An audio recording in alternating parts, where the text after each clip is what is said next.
Iran கப்பலில் இருந்தவர்கள் குறித்து வெளியான அதிர்ச்சி தகவல். இலங்கை கடற்பரப்பில் மீட்கப்பட்ட ஈரானிய கடற்படைக்கு சொந்தமான கப்பலில் இருந்து மீட்கப்பட்ட 32 பேருக்கு காலி கராபிட்டிய போதனா வைத்தியசாலையில் தீவிர சிகிச்சை அளிக்கப்பட்டு வருகின்றது. கராபிட்டிய போதனா வைத்தியசாலையின் பணிப்பாளர் விசேட நிபுணர் வைத்தியர் SDUM ரங்க இது குறித்து தெரிவிக்கையில், இவ்வாறு அனுமதிக்கப்பட்டவர்களில் ஒருவரின் நிலைமை கவலைக்கிடமாக உள்ளது. மேலும் 7 பேர் நடுத்தர அளவிலான காயங்களுக்கு உள்ளாகியுள்ளனர். ஏனையோருக்கு சிறு காயங்கள் ஏற்பட்டுள்ளன. அத்துடன் காயமடைந்தவர்கள் தீக்காயங்கள், வெட்டு காயங்கள் மற்றும் எலும்பு முறிவுகளுக்கு உள்ளாகியுள்ளனர். இந்த காயங்கள் எதனால் ஏற்பட்டன என்பதை தற்போதைய நிலையில் உறுதிப்படுத்த முடியாது என அவர் மேலும் தெரிவித்தார். இன்று 4ஆம் தேதி காலை 5-8 மணியளவில் கிடைக்கப்பெற்ற அவசர அழைப்பினை தொடர்ந்து இலங்கை கடற்படை மற்றும் விமானப்படை இணைந்து பாரிய கூட்டு மீட்பு நடவடிக்கையினை ஆரம்பித்தன. குறித்த கப்பலில் சுமார் 180 பேர் இருந்ததாக வெளிவிவகார அமைச்சர் விஜித ஹேரத் நாடாளுமன்றத்தில் தெரிவித்துள்ளார்.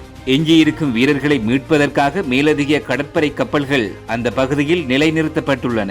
இலங்கையின் தெற்கு கடற்கரையில் மூழ்கிய ஈரானிய போர்க்கப்பல் இலங்கை கடல் எல்லைக்கு வெளியே இருந்தபோது வெளிநாட்டு நீர்மூழ்கி கப்பலால் தாக்கப்பட்டதாக பாதுகாப்பு வட்டாரங்கள் உறுதிப்படுத்தின. இதுகுறித்த மேலதிக விசாரணைகள் மற்றும் மீட்பு பணிகள் தொடர்ந்து முன்னெடுக்கப்பட்டு வருகின்றன.